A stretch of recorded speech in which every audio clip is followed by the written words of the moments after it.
Food দেশের ক্ষমতা দেওয়া হচ্ছে, তারা কিনে টাকা দেয়। আর আমার মনে হচ্ছে আপনারা কিন্তু এই ফেনী পৌরসভাতেই কিন্তু ওএমএস দেওয়া আপনারা দেখেন চালের মান কিন্তু ভালো, চালের মান কিন্তু ভালো। ঢাকাতে কিন্তু আমরা লক্ষ্য করেছি বিভিন্ন টাকা খোঁজ নেই, যেই চাল বাজারে 60 টাকা বিক্রি হয় এটাই 30 টাকাতে ওএমএস দেওয়া হচ্ছে। সেই চালে 15 টাকা পাবে খাদ্য বান্ধব কর্মসূচিতে, যারা দরিদ্র মানুষ তারা পাবে।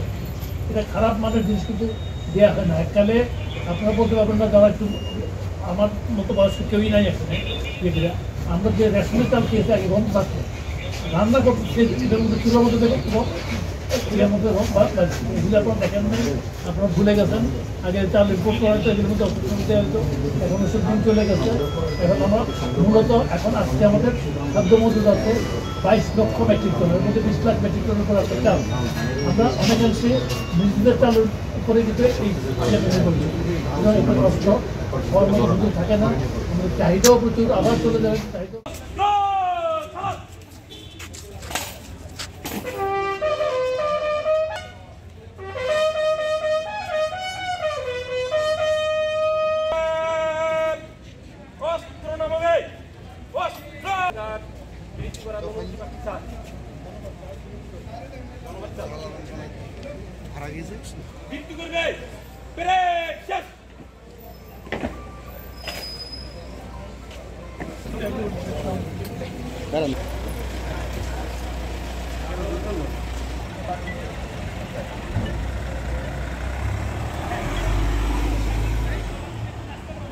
Hehe